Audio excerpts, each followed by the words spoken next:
Now, I don't really know what happened with that. I really feel like Carter Starocci isn't in any situation to have to steal from Bo Bartlett. I'm 21, so as a 21-year-old man, there's nothing I want to talk to a 16-year-old girl about. So ultimately, every decision that Carter Starocci made is on Carter Starocci. All right, first and foremost, before I start this video, I want to say I am going to touch on some allegations of Carter Starocci, but I didn't make the video in any means to tear him down or hate on him in any way. Now, obviously, the things that he's accused of doing are pretty serious, so if those things are true, it's obviously a horrible thing, and he should receive a full punishment if that's truly his actions. But I do want to give him the benefit of the doubt of being innocent until proven guilty. Once again, I want to say I did not make this vid to hate on Carter Starocci. Honestly, I'm a pretty big fan of Carter Starocci, and in my wrestling career, Carter Starocci was a big inspiration to me, honestly. Whenever he was having this whole takeover, his freshman year where he pretty much defied all the odds and became the NCAA champion, I was going through one of my hardest seasons of wrestling. So I was able to look on to him as a big source of inspiration that I could too defy the odds and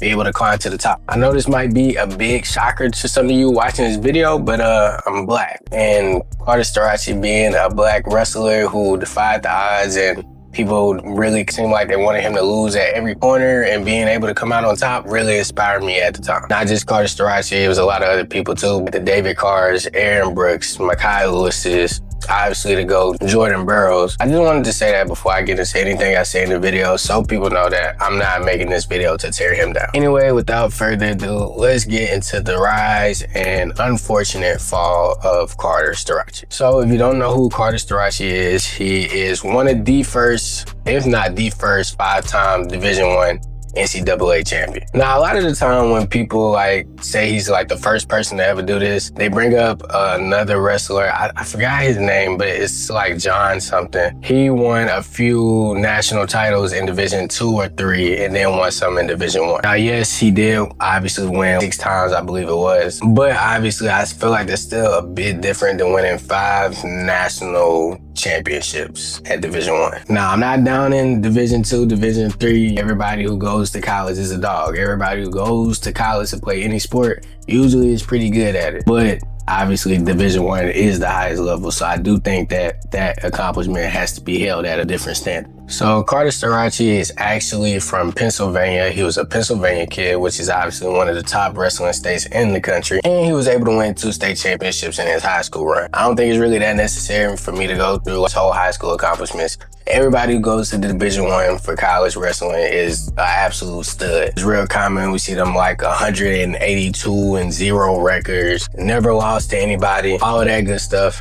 Now, obviously, Carter Starocci did lose to some people because he was a 2-time and not a 4-timer. But I don't think it makes his run less impressive. Pennsylvania is one of the hardest states. Obviously, from there, he ended up going to Penn State. We all know what Penn State is. Penn State is one of the biggest colleges in wrestling. I feel like they're the pinnacle, they're almost the Alabama in comparison to football of wrestling. For the record, to state some of their accomplishments, even though you probably know most of them, they've won 13 national championships as a team. In 2025, they won again, and that was their 4th consecutive one. It really says a lot about their program to be able to win that much and that consistently, because it feels like even when a team gets even close to beating Penn State, it feels like it's a huge thing, like they did with Iowa a couple of years ago. They had a chance, and that was a big deal, just the fact that they had a chance to take down Penn State. So that really says a lot about them. During Carter Starocci's redshirt freshman year, I was a sophomore, and I could tell you firsthand that he seemed like some underdog, some sort of kryptonite to the whole division that he was in. I actually watched the whole takeover and rise of him. Obviously, I was wrestling at the time. I was in 10th grade, and it was real cool to see some dude who wasn't known at all to be taking out these big opponents, and it seemed like people really doubted him every time he would go up and level. They was just waiting for somebody to take him out, but it really never happened. Obviously, he didn't have a perfect college career, but throughout his whole college career,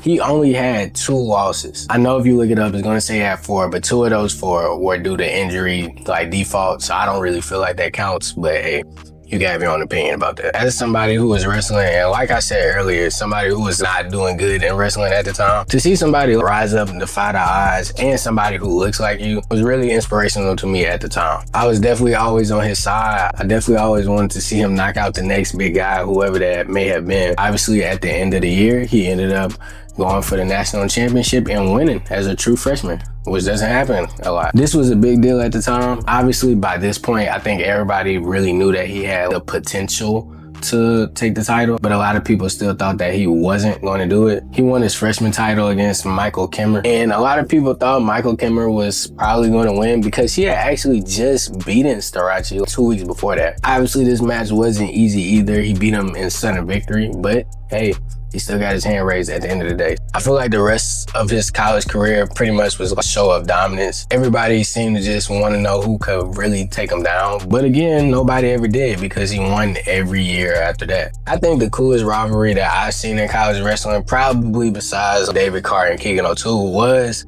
Carter Starocci versus Mekhi Lewis. Obviously, Mekhi Lewis had just came off of beating Vincenzo Joseph for his national title the year before that. So it was really cool to see these two people go at it. Obviously, Carter Starocci got the better of Mekhi Lewis multiple times over the years, but it was still cool to see their back and forth. If you really want to call it a back and forth, because Mekhi Lewis actually never beat Starocci. They definitely did have a few close contests though, so it was still entertaining to watch. Like I said, I don't really feel like it's really necessary for me to go over the other 4 national championships that he won. It was pretty much dominance every year. Last year he went up a weight, but I still didn't feel like he was really challenged crazily over the year. Obviously, it was just impressive to see him go to a different weight, upper weight, and do that. In fact, it could have actually been better for him, because if he was cutting weight to get to 174, he could have even felt better at the weight class.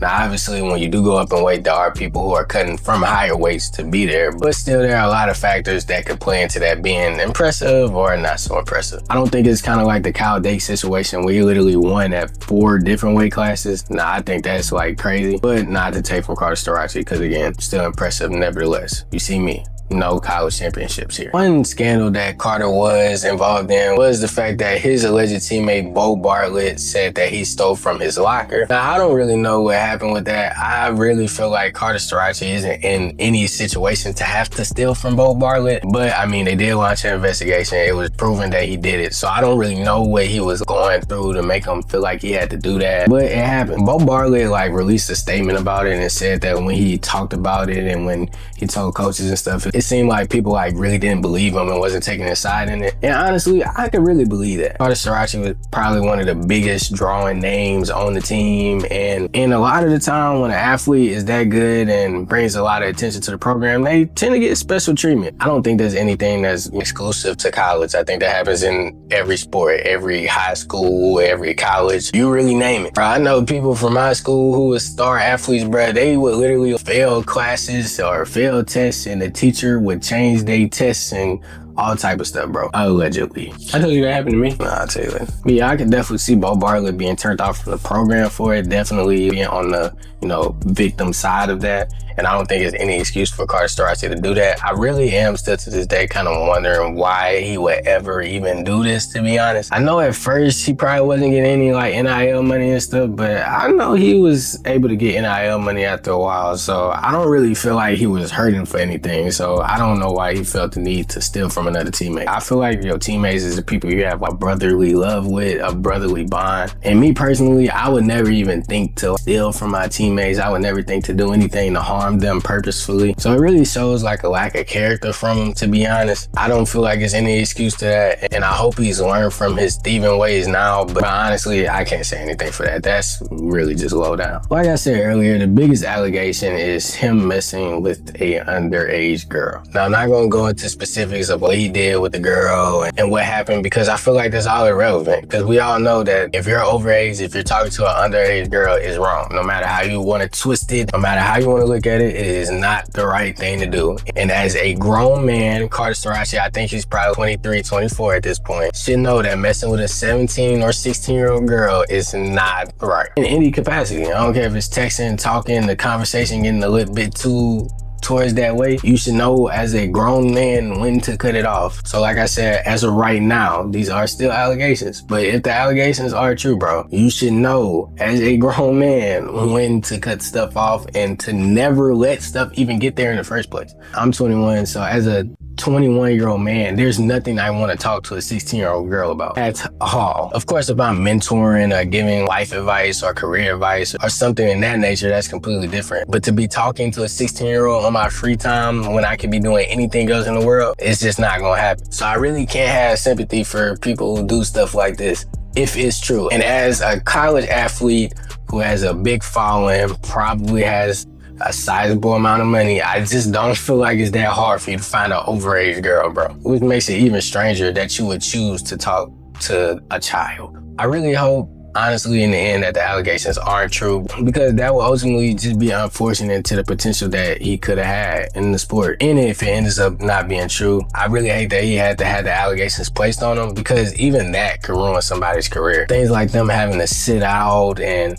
not being able to compete in certain stuff could really be the killing blow in somebody's career. So I think the whole situation, true or not, is super unfortunate. Obviously, if it's true, I think he deserves a full punishment, because again, he knew what he was doing, bro. I saw some people say that his teammates knew what was happening because apparently they've seen him with the girl or something like that before. And people are blaming them for like not telling him to stop doing it and to stop, messing with the girl. But honestly, I think you gotta think about it from this point of view. He is a grown man and he is going to do what he wants to do regardless of what somebody tells him to do. At that point, bro, you make your own decisions. And as a person who's been on a sports team where there's been a lot of people who do a lot of choice things and things that the team has encouraged them to stop doing, you cannot make anybody's mind for them. Like that old saying says, you could lead the horse to the water, but you cannot make it drink. So ultimately, every decision that Carter Starocci made is on Carter Starocci. Yes, I do think if you're a good friend, good teammate, you should lead them in the right direction. But honestly, will we even hold them to that standard? Because from the looks of it, he's stealing from his teammates. So is he even a good teammate? Like I said, ultimately in the end, I hope that they're not true, because I just hope there is not a victim involved. Not because I'm just biased towards him, because I just hope that a situation like that didn't happen. But if it ultimately ends up being true, hey, there's nothing we can do about it. And that's another talent that's unfortunately wasted because of bad decisions. That's really all I got to say about that topic. Tell me what you think in the comment section. It's been a long time since I made a wrestling video, even though that's one of my biggest videos on my channel. You think I'll go back to it a little sooner, huh? Anyway, thank you for watching the whole video. I hope you liked it. Please leave a like, comment, and subscribe if you enjoyed the video. Every little bit helps and every bit is much appreciated. Thanks for tuning in. See you next time.